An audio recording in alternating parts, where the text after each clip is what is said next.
Welcome, everyone, to the PFF Fantasy Podcast. I am your host, John Macri, fantasy analyst here at PFF, and I am once again joined by the great Kate Magdziuk. Kate, it's Combine Week. Rookie season is in full effect. We got free agency right around the corner as well. How you feeling right now?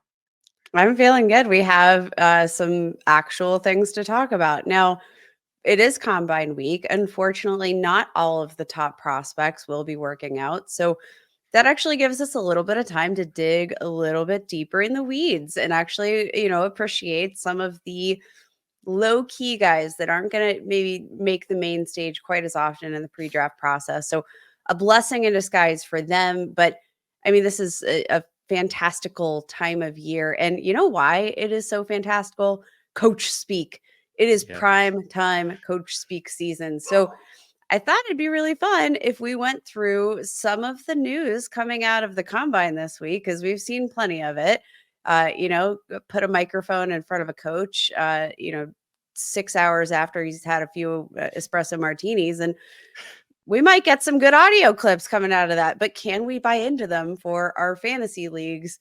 That is what we're going to talk about today before we get into a little bit of mailbag, which I am absolutely stoked for. Yeah, this will be a fun episode, right? Just kind of going over, like you said, some of the news and notes coming out of the combine here, getting the media access to these NFL coaches and GMs, and finding some tidbits that might be, you know, relevant for fantasy season. And yeah, we got a few. We'll definitely talk about them, and we'll see if they're kind of news or noise. How we feel about them heading into this year and into this off season and draft and free agency period. It's going to be an exciting time here in the next few months as we kind of try to sort all of this stuff out. So we'll get into that. But first, I do want to let everybody know, again, to check out the PFF Mock Draft Simulator if you haven't already. It's where you can take control and draft for your favorite team or draft for the entire league, whatever you want. Trevor Sikkema and the draft team here just put together the PFF NFL Draft Guide, which just came out, I think, yesterday or earlier this week. They did a fantastic job on this, going through all these rookie profiles and advanced stats and strengths and weaknesses for each player as well. So utilize that. Put together your own mock, have some fun with it. It is a ton of fun to kill some time as we build up to draft season. You can also use the promo code 30MDS right now on pff.com to get 30% off an annual subscription, which includes all of that NFL draft content, which there will be a ton of continuing up until the draft and a little bit after as well. And yeah, have some fun with the mock draft simulator here at PFF. And again, that is promo code 30MDS. All right, let's start with some of the news and notes here kind of coming out of the combine. And I feel like we got to start with this one. This one comes from John Harbaugh talking about Rashad Bateman. The quote was, "The ball is going to get to him a lot more this year." So listen, I love Rashad Bateman. I think he's a talented player. I know that, the initial reaction to this from most fantasy players is going to be probably disbelief, right? They're not going to buy into this. He hasn't exceeded 65 targets in a season, never more than 515 receiving yards or 2 touchdowns in a season. He's heading into year 4 now. So I get that there's going to be some hesitancy for him after hearing this comment. So, Kate, where are you at with this Rashad Bateman potential hype here heading into year 4? Are you buying it, or are you with pretty much everybody else in feeling that there's going to be, you're hesitant to believe it, I guess? News or noise? I'm going with noise. And you know why? Because we've heard this record Yeah. play already. We've heard this record skipping for many seasons now. And let's be totally fair here. Rashad Bateman hasn't drawn the best of luck. He's only 24 years old, dealt with that nagging foot injury that I do think played a huge part in the lack of breakout for him, right? Like, it was, I think, finally looking pretty healthy, especially in the second half of the season. But what I'm kind of hung up on is the fact that we didn't really see his role grow in the second half of the season. We heard before last season, we want to get Rashad Bateman more involved, like more than, like 3 targets per game. Yeah, that'd be great. But like, I don't know that Rashad Bateman did anything in his time on the field this year to necessarily earn more targets. maybe he gets them by default. You do have the fact that, Odell Beckham Jr. hitting free agency, but even with the absence of Mark Andrews for a significant period of time as the focal point of that passing attack, didn't really see him carve out a much more significant role. Averaged just 1.05 yards per route run, 2 yards after the catch per reception, a career low, 64.1 NFL passer rating when targeted. What did he do on the field this year to earn more targets? I didn't see anything. Yeah, I'm with you. Unfortunately, like I want to be optimistic about Rashad Bateman. Like I said, I like him as a talent. I feel like the Ravens kind of have to be optimistic about him. They spent a first round pick on the guy. Like they don't want to, feel like that was a wasted investment or anything. But I guess it's just like, what is the expectation for him in this offense, right? So say, Odell Beckham's going to be a free agent. Say that he does get that, production increase, and I don't know how high that production increase is going to be. I mean, you have Zay Flowers there, who I think has established himself as the top wide receiver on the team. Mark Andrews is arguably the top receiving target on the team. You got Lamar Jackson and his rushing ability, which we know he'll scramble. Potentially adding maybe Derrick Henry as well. He's the betting favorite to go there. This was already the sixth most run heavy team in the league last year. So how much of a ceiling does Rashad Bateman have? I feel like it's pretty capped in this offense, and just trying to be reasonable about a production increase for him. Say he gets 80 targets, 55 receptions, between 650, 675 receiving yards, and like 3 touchdowns, right? These would all be career highs for him.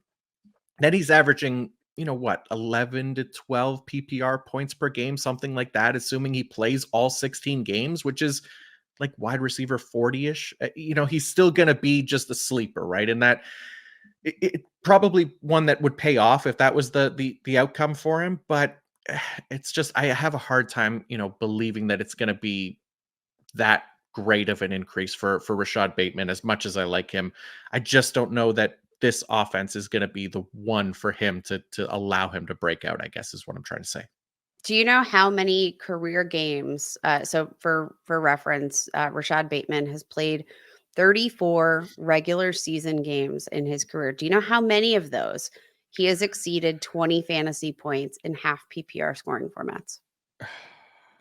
1, 0. 0. He Okay, has I thought never there was scored one more than big 20 game. fantasy points. He has scored more than 14 fantasy points in half PPR scoring formats once in his career. That was week 2 of the 2022 NFL season. 2 career games with 100 plus receiving yards, 4 career touchdowns. Like, call a spade a spade. Time to move on, John. Time to move on. Yeah, And I'm yeah, talking unfortunately. to Mr. Harbaugh, not Mr. Macri. Yeah, it's been a rough stretch here. I think there was higher expectations for him for sure coming out into the NFL, but just hasn't worked out. Whether injury and the offense itself just hasn't allowed him to be that player that I think most people expected him to be if they were high on him coming out of the draft. So let's talk about another player, another former first round pick at wide receiver, and another player that there's potentially going to be some more optimism about this offseason in Detroit. Dan Campbell spoke on Jameson Williams yesterday or today, I think it was, talking about him going to push to be a full-time starter. So Jameson Williams, another guy that has kind of come along slowly, but we did at least see him take some steps in the right direction last year as far as playing time goes. We saw that kind of steady increase in playing time over the second half of the year. But he's another guy, hasn't had a 100-yard receiving game in the NFL just yet. But Josh Reynolds is slated to be a free agent this offseason. He was 4th on the team in targets last year with 75. There's room for significant improvement for Jameson Williams. I tend to believe that maybe he can take that year 3 leap. I don't know. How do you feel about this Jameson Williams potential here for a breakout in year 3? You tell me if I'm being a butthead with this comment. And you can totally call me a butthead because I think we know each other well enough at this point. When you cite the departure of Josh Reynolds as a potential reason that you could be earning a full-time role as a former first-round pick, am I supposed to pat you on the back for that one?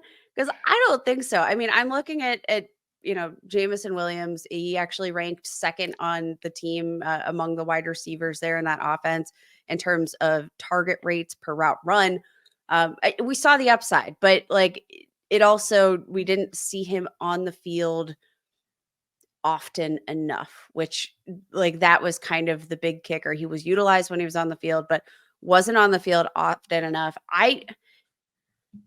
I kind of struggle with Jamison Williams because I think he's one of these players that he's almost like he's not like this player at all, but I want you to follow along with my rationale here. He's like a Kadarius Toney type where the threat of him being on the field means you have to play that defensive coverage differently because you don't know what he's going to be utilized. You don't know in the way that he's going to be utilized. He can be utilized in a million different ways, and he's got the speed. He forces one missed tackle in an open field and he's gone. So like he changes the way you have to play defense. Is he an every down guy? Because I think they've pretty much established here their every down guys are Amon-Ra St. Brown and Sam Laporta, and I don't really see it being all that different. You also have, Jahmyr Gibbs totally involved as a receiver. I'm not buying this one, and he's probably going to be a guy that I pass on every single one of my drafts. But like Rashad Bateman, I can understand most people are probably not going to buy into that. I could see some people taking the bait on a Jamison Williams because you do see like when he has the ball in his hands, it's really electric. It just doesn't happen often enough for me to insert him into my fantasy lineups, barring an in case of emergency situation, unless things change dramatically here in the 2024 season. Yeah, so that's kind of the thing with Jamison Williams, right? Like I think there's potential for him to be more involved and get on the field more and still not be a consistent fantasy starter, right? Like there's two ways to kind of look at this comment from Dan Campbell, right? He's going to push to be a full-time starter, which means maybe, he's playing 75 to 80% of the routes every single week. Whether he's getting enough targets to be a fantasy starter and to be worth potentially, drafting highly in fantasy drafts is a completely different story, right? Like you said, Amon-Ra Yes. St. Brown, Sam Laporta, even Jahmyr Gibbs took over 70 targets, something like that last year, right? Like there's a decent amount of mouths to feed in this Detroit offense. Former 12th overall pick, so they again invested very heavily in Jamison Williams. So I'd imagine they'd want him to be more involved, to be more than just kind of a deep threat or a gadget player in that offense. Whether he's capable of that and staying healthy and on the field is yet to be seen here. So as much as I think that we could see a significant leap in production for Jamison Williams, I don't know that it's necessarily enough that he's going to be in fantasy lineups every single week for me, basically, is where I'm trying to get at. I think that's a very fair point. Like you look at the overall snap percentage for Jamison Williams, played 53% of offensive snaps last season. I could picture that going up into the 70-80% sort of range. But like I mentioned, among the wide receivers in this offense ranked second in terms of targets per route run. I could picture that if he's on the field, that number goes down a bit. So maybe the snap share goes up, but he's probably going to be targeted on a similar number of his routes that no. Sorry, Dan. Not buying. No go. All right. So far, not buying into the coach speak here from John Harbaugh or Dan Campbell. Let's talk about some running backs and see if we can buy in here. Kevin O'Connell of the Minnesota Vikings was talking about Ty Chandler this week. He spoke pretty highly about him, kind of, especially like as he closed out the year as the starter there. Seemed to indicate that they feel pretty good about him as a potential starter again, just based on how he was talking about him. Again, he was using him in comparison to Alexander Madison, which, I mean, it's going to be easy to look good compared to what Alexander Madison put out on the field last year. But how are you feeling about Ty Chandler potentially being the lead running back here for the Minnesota Vikings? It's early in the offseason. A lot can still happen. But as the roster stands right now, would you feel comfortable about Ty Chandler being a fantasy starter for you on a weekly basis? Here's the thing. So I look at Ty Chandler and I look at his performance, let's say in comparison to a guy like Alexander Madison. Did he outplay Alexander Madison? Absolutely, he did. Did it end up meaning as much as you would probably hope for a guy that was holding a lead back role? I don't think it meant as much as I kind of hoped it would mean. And this is, somebody who I really liked Ty Chandler. Watching him in the preseason, I thought he was going to be a threat to Alexander Madison, maybe a little bit sooner than you would have thought. But the floor wasn't nearly, I think, high enough for Ty Chandler for me to feel great about it. But I mean, let's just be honest. Like, this is probably going to be a high scoring offense. Obviously, there are questions at the quarterback position, but you look at the skill position group, and I mean, you can't do much better from a wide receiver perspective. You can't do much better. Let's say, Kirk Cousins returns and he's cleared to start the season. Like, this is going to be a high scoring offense. And if Ty Chandler is the guy, I'll probably draft him. He's probably going to end up being, like an every week kind of RB2, maybe not the highest ceiling, but just based on his position in an offense that's going to run plenty of plays on offense and probably going to score a bunch of points. That's usually a running back that, like, even if they're not the sexiest, even if they're not the most efficient, like, I mean, week 10 on, he was fine. 4.8 yards per carry, 3 yards after contact per attempt. Like, he played pretty decently, and even though I don't think his ceiling is that high, palatable. I'll say this coach speak is palatable. Yeah, that's fair. And look, I think it's fine to be cautiously optimistic here with Ty Chandler, right? So the main thing, as we all know, volume is the key right here for running backs, and then it helps to be in a good offense. And what this offense is going to look like at quarterback, we don't know yet. We'll see if Kirk Cousins resigns or if he goes somewhere else, and then what they do at the position. But I think regardless, they have enough weapons on offense to still be a serviceable offense and to get them into scoring position where somebody like Ty Chandler could make a difference and add touchdowns to the board as well. Yeah, it'll just be interesting to see, like it's one thing for coaches to kind of come out and express trust in a player when asked about them, right? But what they actually do in free agency and the draft to address the position is going to tell us a whole lot more about how they really feel.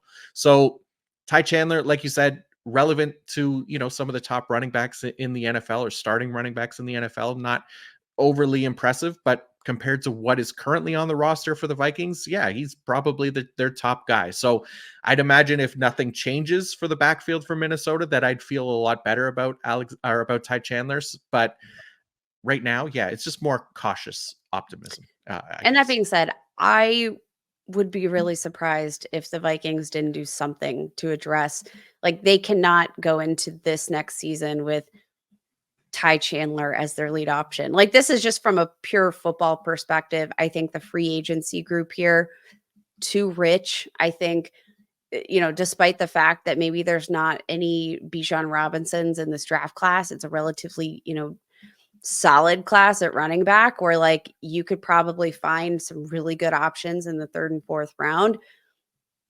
I think this is a tough year to be a sort of okay running back in the league, because there are going to be a lot of options for these front offices to pursue. So, like, again, cautiously optimistic, but if I had to bet my bottom dollar, is Ty Chandler actually going to be the starter in week 1? I'm going to say no. Yeah, we see these guys get replaced a lot, right? And it's just the way the NFL. So I'm with you. I would not be surprised if he doesn't start the year as their top guy, and they do address the position.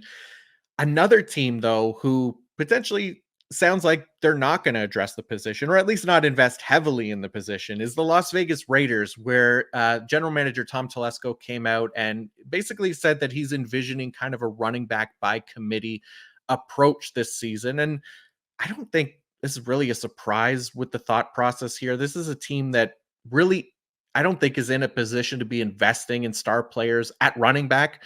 You could argue that even at wide receiver, somebody like Devontae Adams, who potentially a trade candidate, maybe isn't necessarily the team for him either. But depending on what happens with their quarterback situation as well, is going to tell us if they're looking to compete or not. And I could see them, kind of piecing together a startable roster, but I would be surprised to see them invest heavily in the running back position. It didn't work out with Josh Jacobs last year, and they had more team success last year than they did the year of Jacobs' big breakout of 2022. So they'll probably recognize that it isn't a position of value for where they're at right now as a franchise. But how are you feeling about a running back by committee in Las Vegas? Let's assume that Zamir White is kind of the top guy for that group. I mean, I'm not overly confident that he's capable of being an every down back either. So where are you at with this Vegas running back group? If Zamir White emerges as kind of the top guy heading into the season, would you feel comfortable using him as a starter in fantasy? Yes, actually. Like I was kind of surprised to hear this particular bout of speak at the combine, because you looked at the way they closed out the season with Samir White in particular. Obviously, there was kind of it was a lost cause. The season was a lost cause, but the final 4 games of the season where Zamir White got his starts, he was on pace for just under 1,700 scrimmage yards and only 4 touchdowns, of course. But let's be honest, the Raiders weren't scoring many of those. He was actually utilized pretty heavily in this offense, even as a receiver. Like I was very surprised with his overall usage, 20 plus carries in 3 of his 4 games as a starter, 17 plus carries in each of those games, had 4 plus targets in 2 of those 4 games. Like they utilized him as an every down back. And I mean, John, like I just mentioned, like the pace numbers, like average 4.7 yards per carry. I do think that Zamir White is the kind of guy, and obviously he's had some health concerns in particular, with torn ACLs. Like this is kind of the running back mold that I feel like a front office is probably expecting use him for his rookie contract, and they're not anticipating he's going to be a second contract guy. Why wouldn't you just utilize Zamir White when you saw his kind of efficiency to close out the season? I liked Zamir White, and for as many question marks as he, had, I think heading into the season, I don't think he did anything to necessarily lose his hold as the starting for the starting job. And like you said, they have to prioritize so many different areas.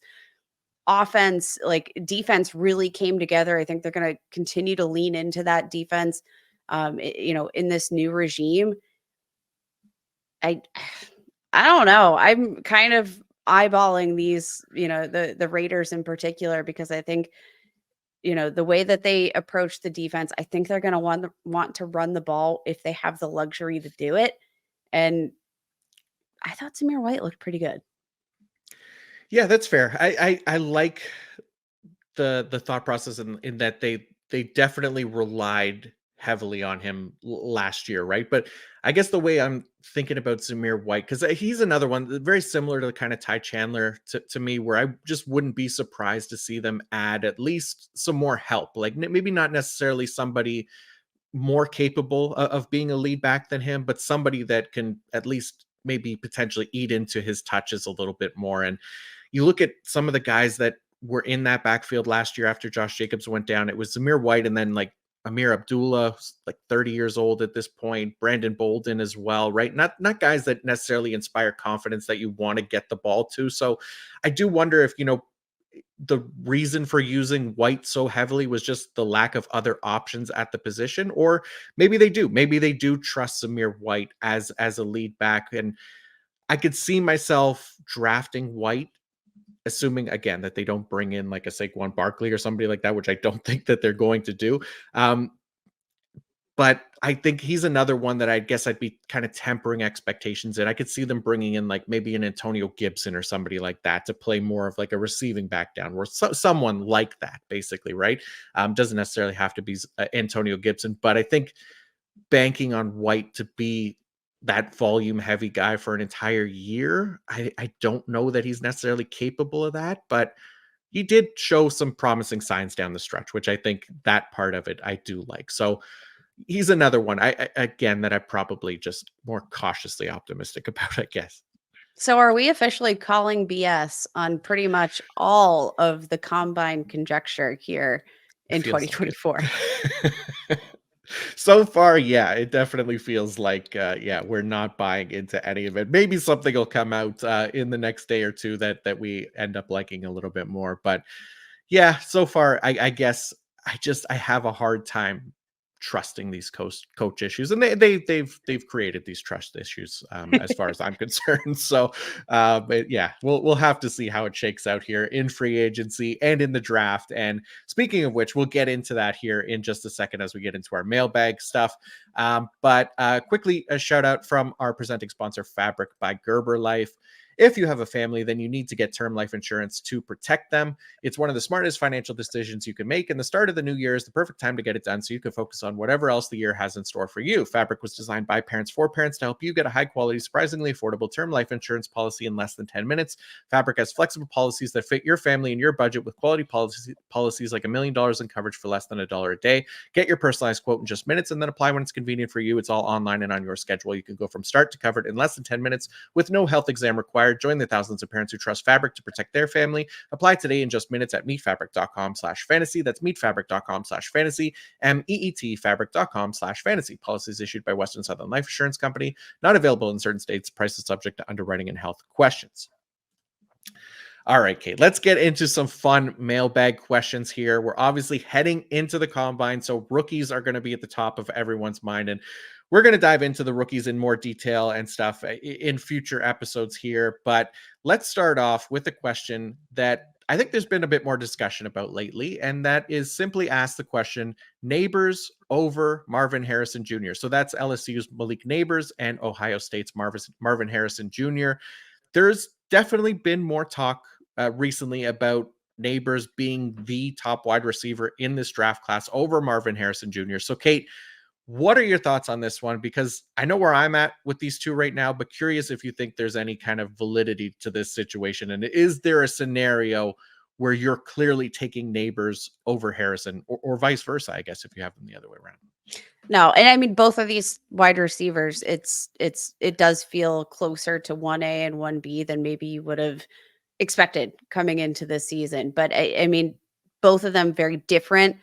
I'm just looking at Marvin Harrison Jr. as the most well-rounded and highest IQ wide receiver of this bunch. Now, Malik Neighbors, for everything he offers, in terms of vertical speed, explosiveness, I think Marvin Harrison gives you just as much. And I think he has a little bit of a safer floor for me when I'm projecting him to the NFL. So while I understand, like, I think the temptation here with Malik Neighbors is that in, pretty much most draft classes that don't have Marvin Harrison Jr., he is going to be that top guy, bar none, no questions asked. It's just unfortunate that he's sharing the field here with Marvin Harrison Jr. Yeah, this is I have them the same way. I think they're clearly kind of 1 and 2 for me, but I do have Marvin Harrison as 1 as well. And I get it. I mean, I think if you're strictly watching, 2023 tape, I think I You could get see the the appeal, you argument. get the draw. Yeah, you could definitely see the argument for Neighbors there, right? But for me, just as far as sample size, like you said, well-roundedness, including that 2022 season, you look at just that elite consistency from Marvin Harrison. He's been doing it now at a high level. Has that size and speed combo. Not to mention, that when you watch some of the throws and the passes being caught by Marvin Harrison Jr. and you compare them to balls being thrown from Jaden Daniels to Malik Neighbors, it's kind of been night and day, right? Like the Ohio State quarterback, this one thing that I did notice that kind of stood out. I think it's Kyle McCord, I think was his name. I don't watch college football. I watched the tape afterwards, but he was fine. But a lot of the throws, I think that you'd expect to be hit in stride to allow for more of that kind of yak opportunity. They're not nearly as accurate as what Jaden Daniels was able to deliver for Malik Neighbors, right? A lot of the big play receptions from Harrison, you're seeing those throws. He kind of catches them on his hip, or they're a bit high or a bit low. He's got to come back, fight through contact when he has separation on the route as well. So those in stride receptions were kind of few and far between. It's more of a quarterback thing than a receiver thing for me. So I really thought that there was just more meat on the bone there for Marvin Harrison Jr. to deliver, especially on those big plays where he kind of loses his open status on a route because he's not getting the ball at that right moment or thrown on target this past year.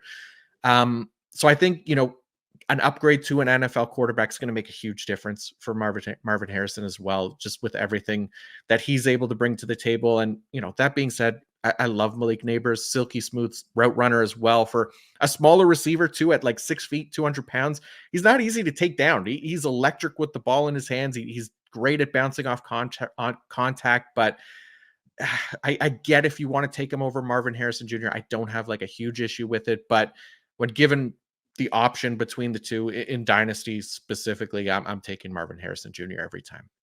Just so safe. And I mean, you can kind of bounce between these two point counterpoint, but when you look at the level of safeness, like you had mentioned, sort of how that quarterback play can affect especially the yards after the catchability. When you're not getting some of those like plus accurate throws, that does impact your ability to make plays after the catch. That doesn't affect your overall stats. But like when I'm looking at some of the volatility, at the next level in terms of quarterback play, in terms of, obviously, especially at this point, we don't know exactly where these guys are going, but I want the guy that's shown that kind of stability despite volatile, more volatile targets, less accurate targets. Like I think that translates to the NFL in such an efficient way because you really don't know, if Marvin Harrison Jr. goes to play with Kyler Murray, great. But if, Kyler Murray goes down and we're playing with a backup option, I already feel more confident in his ability to adjust than I necessarily know that, Malik Neighbors can. And that's not to say Malik Neighbors can't. Right. It's just that he wasn't asked to do it. That's fair. Yeah, absolutely. I'm with you 100% there. The same listener asked the same a similar question here in Bo Nix over Drake May ? So personally, my ranks right now near the top of both of these positions, quarterback and wide receiver, are probably pretty chalky. But I did come out a much bigger Bo Nix fan than I thought I'd be. But it's still Drake May for me. I just loved what I saw from May, just as far as accuracy, big time throws, taking shots beyond the sticks, what he adds as a runner as well.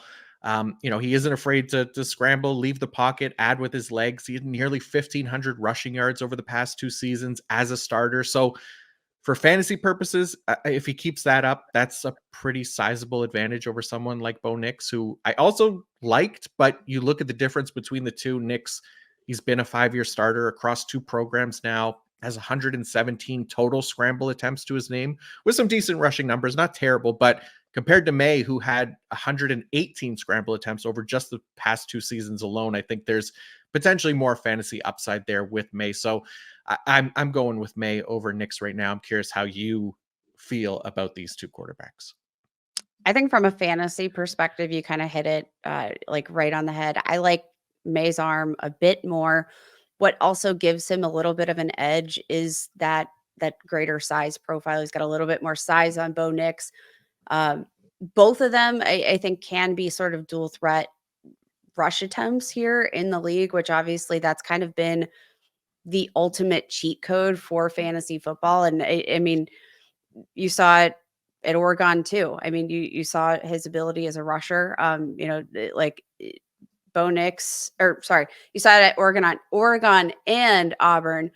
Um, 38 career rushing touchdowns for Bo Nix. Like the threat is there, but I think the ability to maybe get creative in an offense and really exploit that character of rushing ability out of May, like I feel like you can build a little bit upon that more consistently and make it a part of an offensive scheme as opposed to more of an afterthought, which is what I see with Bo Nix. But I don't know. I hate going chalk. Like, I feel like I feel like we poo pooed the combine. We went chalk with the quarterbacks. I need like some spicy takes in my life, John. Spicy. Yeah, Like, I'm sure we'll get there. We'll we definitely get get there. Like, spicy. yeah, when we do like the probably like the full position reviews, like running back and wide receiver, I'm sure we'll have some non-chalky picks. And I think at running back, I went away a little bit from the chalk, but yeah, the top of the wide receiver and quarterback positions, I'm relatively chalky there. But we'll see how it goes. But speaking of those top wide receiver prospects again, Enrique 8528768 asks, where would you draft Marvin Harrison Jr. in PPR if he ends up playing for the Cardinals? So let's say Marvin Harrison Jr. goes number 4 to Arizona, to make it simple. Now Trey McBride was their top target last year. He's still there. We'd assume still going to be a decent target share for him. Hollywood Brown, now a free agent. And let's say they don't sign anyone of significance in free agency. Let's also assume Kyler Murray gets a full healthy season and starts 16, 17 games. Where do you see yourself taking a Marvin Harrison Jr. in PPR fantasy drafts this season? And does it change anything for you dynasty wise for better or for worse? Marvin Harrison Jr., like in a non super flex, he's of course going to be the 101 in rookie drafts.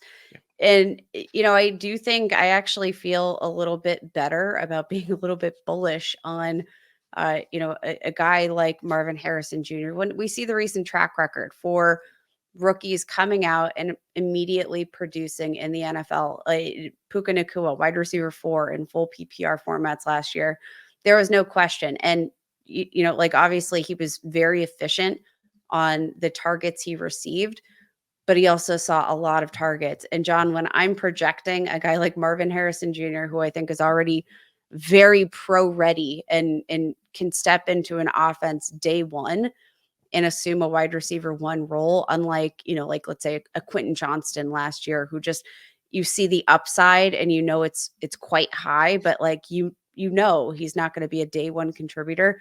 That's not the case with Marvin Harrison Jr. And I think there's a very realistic scenario that if he goes to the Cardinals, he could come out and have 140 to 150 targets as a rookie. And I think he could handle it. And I feel pretty good about ranking him pretty highly. I mean, I'm going to say probably putting him in like the second round. Like let's say, your first round, you have sort of the automatics, right? Your Justin Jefferson, your Christian McCaffrey, Jamar Chase, Tyreek Hill, CeeDee Lamb. Then you have, like the running backs, Breece Hall, Bijan. Like, I think he falls like right outside of that tier. Maybe you take Garrett Wilson, Puka Nacua, Jahmyr Gibbs, and then it might be Marvin Harrison Jr. for me. Nice. Yeah. I mean, Am I too yeah, bold? it's bold. It is bold. I would think it's going to end up being bold just like once like ADP starts solidifying, but I don't hate it at all. I love Marvin Harrison. I'm with you. I think he is pro ready. I think he can be that top 12 wide receiver in fantasy, potentially, again, a first round pick at some point down the road here in fantasy drafts. I don't know if it'll happen as a rookie. Maybe it does here if he goes to Arizona. I think it's a nice spot for him. I don't, I'm not overly concerned about Trey McBride taking everything like he did this past year, especially you put in like an alpha wide receiver like a Marvin Harrison. So I feel like once ADP starts to kind of solidify, we assume that he's with Arizona. I'm sure he's going to be in that kind of third round range is probably where I could see him being, depending on what else Arizona does in free agency and what other teams do in free agency as well, right? Like Does Devontae Adams get a quarterback upgrade? Where did Mike Evans and Michael Pittman land? Right, guys that are probably going to be in that same kind of range, late second into the third, is gonna move Harrison around as well, right? So I'm with you. I could see the second round appeal for him as well in an offense where you know that he's going to be the number one wide receiver. And then yeah, I could also see kind of the fantasy community as a whole tempering expectations as a rookie and pushing him into maybe that third round kind of area, maybe fourth if you're really tempering. But I think he's good enough to make that impact into the second round. So I like the bold take. I'm gonna be bullish. Now, we've talked a lot about, our standard fantasy leagues. I think it's time to jump into some IDP. We had some IDP questions come in. So, John, IDP question number one, and I'm not going to weigh in on this because I'm not an ADP expert. IDP expert, that is all you, my friend. So, with a lack of elite edges and not a great linebacker core, which IDP rookie would you most bank on for fantasy purposes here in 2024? They lobbed you a name. Is it still Dallas Turner? Yeah, so this is a good question. And to be fair, like I'm still working my way through this year's class of IDP rookies. Like I said, I don't watch college football, so I don't start my tape review until well into January. And I try to watch at least one entire season for every prospect at every position. So things could still change for me, but I do feel like from the guys that I have watched, which is a lot of the consensus top guys, the top of my ranks is going to look pretty solidified. And you might be surprised to hear that I do not have Dallas Turner as my top IDP, nor is he my top edge for this class. He's actually edge 3 for me right now, behind two guys that I think are going to probably be my top 2 IDP rookies in my pre-draft ranks. And that's Latu of UCLA at 1 and Jared Verse, Florida State at 2. So I think there's definitely upside with Turner long term out of Alabama. But as far as guys who I think are more polished right now and can make an immediate fantasy impact, Latu and Verse, I think, are well ahead of Turner for me as far as technique and ability goes. And I think that's going to translate to more playing time early, which is naturally going to lead to more production as well. So obviously landing spots could play a huge factor in that. But as of now, I have a lot more confidence in Latu and Verse to be kind of the immediate contributors over Turner. So yeah, that's where I'm at. We'll do 3 full IDP rookie preview episodes covering linebackers, edges, and safeties as well in the coming weeks. So stay tuned for more details into those players from me. But that's where I'm at right now. It's Latu, Verse, and then Turner at 3 right now for me. We've got another IDP question from at the Fantasy Con. Wants to know your thoughts on defensive line, big play scoring, Dante Stills, David Ajabo, Logan Hall, or Alex Wright. What is your preference? Yeah, so this is deep leagues here. I'm going to treat it as a dynasty question as well because it feels like one, even though it isn't specified. It's Ojabo, then Hall, then Stills, then Wright for me. I know Ojabo, he's started his career with a lot of injury issues. I'm still a believer in him as a talent, relatively. I think we'll assume he'll be healthy, which I think maybe it's a stretch for him at this point, but there's going to be decent opportunity for him off the edge for Baltimore this year to prove himself as that former second round pick, who was potentially going to be a first round pick if not for injury again. But on a team that's about to lose about 60% of their edge snaps from last year in free agency this offseason. So I'll give him one more chance among this group. And then Logan Hall, another second round pick for me, is second. Stills, I think, is fine. He'll have opportunity there in Arizona. I have more faith in him to be fine over Alex Wright, who I don't know is necessarily going to be viewed as a full-time starter, more of a rotational piece. I know he had a nice end to the season, but I think the Browns bring in somebody for that spot across from Myles Garrett, whether it's re-signing Zadarius Smith or somebody else. So I don't know that the opportunity will necessarily be there for Wright as much. Last but not least, I want you to pick your favorite of these guys. So, 3 defensive players heading into a contract year. We've got Jerome Baker, Pete Warner, and Hassan Reddick, who's going to be hitting, a contract year in 2025. Uh, what are your thoughts? Are you more willing to invest in these guys when they are in a contract year with the thought that they might be playing for something a little bigger? Yeah, I don't mind the contract year narrative. I think it works for certain players. But it among these three, like it's definitely Reddick being the top guy for me. He's proven that he's a top edge here for a few years now across multiple teams as well. If he gets the opportunity, he's going to produce. That's just what he's done. So he's also improved his pass rush metrics over the past couple of years as well. I know that there was some talk about him potentially getting traded from the Eagles this offseason, but I think anyone trading for him is going to have a need at edge as well, in which case he's going to see those starting snaps. I'd expect him to deliver once again and push for double digit sacks. And then I have more faith in Pete Werner than Jerome Baker at this point as well. I think he's just shown it more to be a kind of a high end run defender and be productive. I know last year was a down year, but Jerome Baker every year has been a down year as far as tackle efficiency goes. That tends to be more sticky than guys that are overly effective as tacklers. So Jerome Baker, I have the least faith in of those three. All right, I love it. And we have one more question to close out our mailbag. What free agent will be scoring more fantasy points on their new team in 2024 as compared to seasons prior? Yeah, I love this question. This is a fun one here. So yeah, players who are going to land on a new team improve their fantasy production and value. So I mean, I think one of the ones that we talked about last episode is a really interesting name, and that's Gabe Davis, wide receiver, formerly of the Buffalo Bills. Seems like he's going to go somewhere else, and obviously, landing spot is going to be a big thing here. But we talked about him. You specifically called him out as a Kansas City Chief Please. going forward. That would be, I think, a huge increase in his fantasy value. I mean, he was wide receiver 50 in PPR points per game last year, around that range. So even if he's going there just as a deep threat, I think he'd be more involved and be a potential value increase there in Kansas City, obviously playing with Patrick Mahomes. Not that he was playing with a bad quarterback before, obviously, but I think he would be utilized a bit more in Kansas City. So I like that one. I mean, yeah, I got other names here as well, but that was the one that was my favorite. I hope I didn't steal your pick there, but yeah, go ahead. No, I'm actually going to roll with Tony Pollard, who, obviously disappointed at the end of last season.